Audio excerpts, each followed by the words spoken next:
My name is Joann. I'm American, and I was born in Alaska. My father was military. I'm an Air Force brat, and born in Alaska, but left it after 3 years and moved to Florida.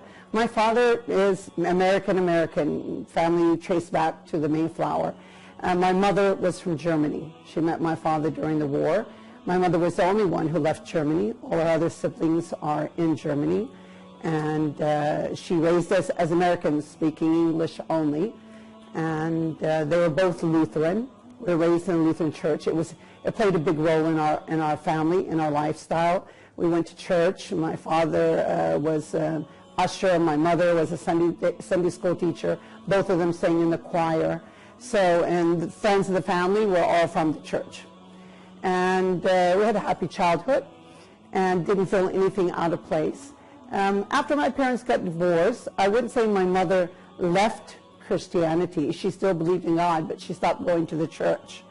And when I went to catechism class, there was a problem with me accepting the Trinity. At that time, I was maybe 12, 13 years old, and they couldn't explain it to me. And matter of fact, they got fed up with me and told me, you know, you just got to have faith and you just got to believe. Well, if somebody is religious and supposed to be teaching you something, how can they get fed up with you or just want you to say, just accept it and move on? I was seeking the truth. That's what I wanted, the truth. And then as I got older, I was independent from the age of 14 on. I wanted to grow up and live my life. And I didn't feel that man's rule was the law that we should follow. Only I knew there had to be a higher law, because who created man? God. So I wasn't sure. The Bible didn't give me the guidelines that I needed. And it changed from church to church. I went into Presbyterian churches, Methodist churches, never went into Catholic church because I knew definitely that wasn't the path for me. And when I found Islam, I knew that this was the religion. This was brotherhood, sisterhood. People had trust for one another, even if they didn't know each other, because they were Muslims. It doesn't mean that all Muslims are good. You have many Muslims that don't practice the religion, same as in Christianity. So I thought nothing of that. And the bad Muslims, or the Muslims who are not practicing their religion, didn't put me off, because, you know, it makes sense. Nobody is perfect. Nobody's an angel. But I liked the belonging, the unity of Islam.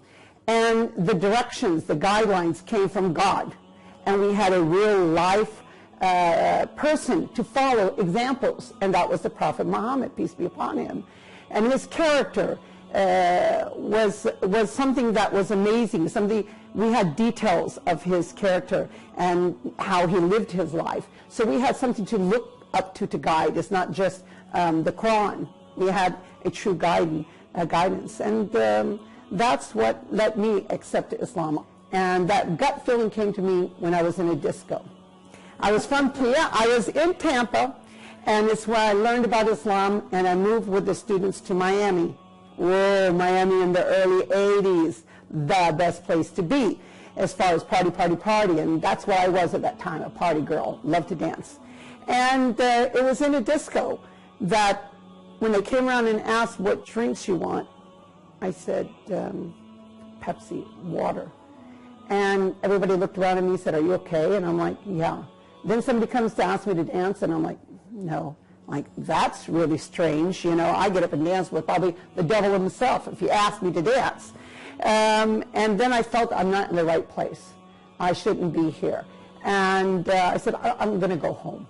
And we just got here, and I'm going to go home. And on the way home, you know, I just had this feeling that you were searching for the true words of God. Now you know about it, or you know a little bit about it. You know where it is. So I could die at any moment and not have accepted the true path. And nobody's promised life. Nobody's promised the next minute. And that's what you do. I didn't think twice about what is my mother going to think, what is my father going to think, what are my friends going to think. It's my life. I live it. I take care of myself. I take care of my children. I was a single parent with two small children. So it didn't cross my mind twice about what would happen if I accepted Islam. I knew I had to accept Islam. I knew inside, it's like that gut feeling. Go with the gut feeling. I tell my students that. I tell my children that. And I took my own advice. I went with my gut feeling, and I became a Muslim. And then I learned. In Islam, we are told, the first verse that was revealed in the Quran was Iqra, which could mean proclaim or read in the name of your Lord. So that's what you got to do. You got to proclaim who you are, what you are. Seek the truth and you'll find it. Trust your gut feelings.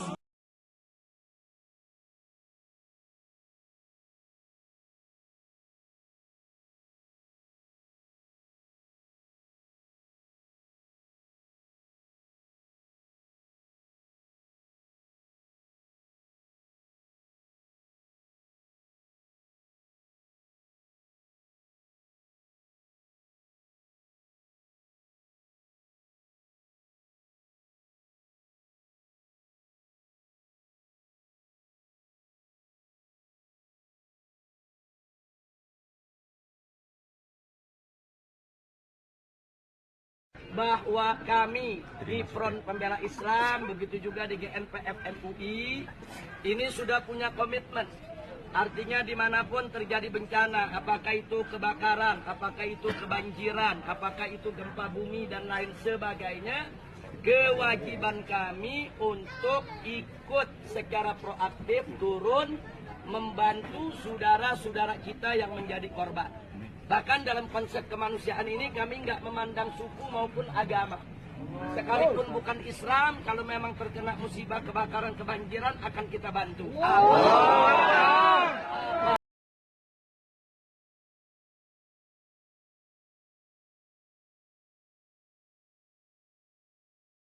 Tim FPI menyisir sejumlah lokasi perumahan, mengevakuasi dengan menggunakan perahu karet. Ia, suami dan kedua anaknya berhasil terselamatkan. Jam 5-an deh, jam 5-an. Cuman ya keadaan hujan. Tapi yang evakuasi kita tuh kan FPI itu ya, anak-anak sekali rawat tuh. Yang lain ya begitulah.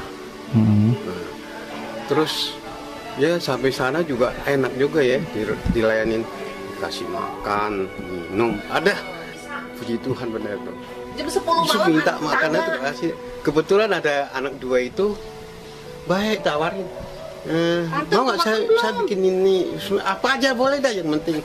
Indomie satu sama nasi sepiring, makan bertiga. Udah maghrib jam 6 tuh, air udah setinggi ini. Saya berdiri pakai meja, pakai bangku lagi, nggak bisa. Ini dari pagi jam 3 berendam aja segini. Kan nggak bisa berdiri, dua apa anak yang kayak gini. Banyak, terima kasih banyak. Soalnya mereka nggak pilih kasih.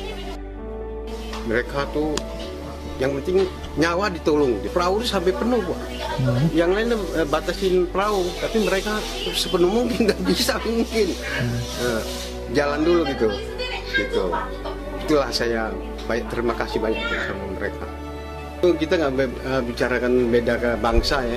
Kita bicarakan tentang kita sama-sama manusia.